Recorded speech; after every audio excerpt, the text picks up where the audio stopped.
Hi! Welcome to this part of my review featuring the Terminator role-playing game core rulebook. If you haven't seen the other parts of my review, featuring this battle for survival against the autonomous network Skynet, please check out the playlist in the description below. This time we are going to talk about playing in the 1980s and arriving in a new era. This core rulebook is more focused towards play in the 1980s. But there are going to be future supplements to play in other eras such as the 1990s. But this book contains everything that you need to play in any sort of period, any part of history.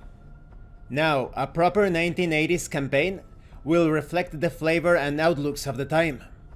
The 80s are a strange time, renowned for big hair, extreme fashions, and new art forms such as breakdancing. While the 1980s is often considered the decade of greed, it is more accurately described as self-absorbed. 80s America is proud of their political and social conservatism. As the decade begins, a conservative actor is elected president of the United States.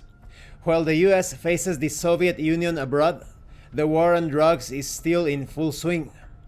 Yuppies dominate older neighborhoods, advocating gentrification. Most importantly, the United States and the USSR are locked in a Cold War. For most of a decade, the two superpowers have their nuclear arsenals pointed at one another. Big business is on the rise, with larger corporations absorbing their smaller competition. While, in general, consumers frown upon the idea of mega corporations, their spending habits make them willing participants in the growth of such conglomerates. Technology grew in leaps and bounds in the 80s. The microchip revolution invades homes and redefines the workplace. Experimental tech is being invented by geniuses in backyards and garages, leading to small startup companies that will later bloom into industry leaders. Computers go from taking up an entire floor of an office building to sitting on your desktop. Overall, the responsibilities and eventual consequences of the decade grow faster than the maturity of the people experiencing it. In this section, there are even tables containing popular phrases of the 80s and their meaning, such as grody to the max, which means really disgusting, or bodacious, which means impressive, totally tubular, which means awesome.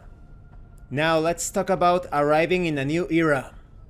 Time displacement is an integral part of the Terminator universe, so it's likely your player characters will want to travel back in time to stop Skynet from fucking up their future.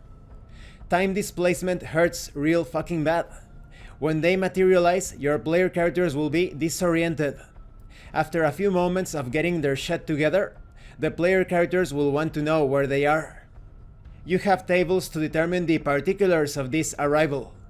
Maybe they appear in a parking lot, perhaps in a morgue, or maybe in a deserted alleyway.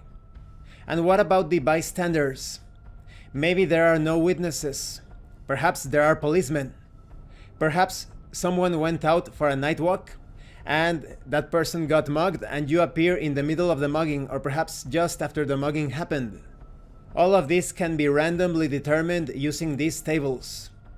Now, when it comes to blending in, the first scene of any trouble displacement mission will likely focus on the player character's attempt to blend into their new surroundings. They must acquire clothes, gear, and a base of operations.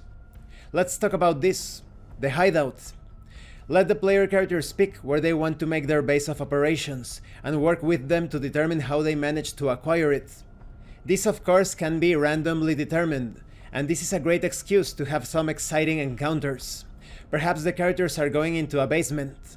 Maybe they are attempting to take over an abandoned house. Or they just go into a motel room. And this concludes this part of the review. In the next part we are going to talk about character creation. I like the included tables giving you details about the 1980s, but you also have these tables with random elements that will be useful for many other periods. So maybe you are playing in the 1990s, the 2020s. So in those places you can also find morgues, thrift shops, fenced-off areas, parking lots. So these tables are also going to be useful for those sections in the timeline. The bystander table is also great to add some randomness to any scene.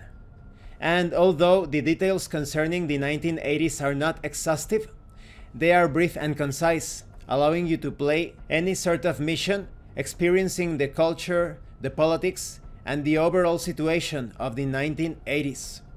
Thank you for watching this part of the review, and thank you for your likes and your comments.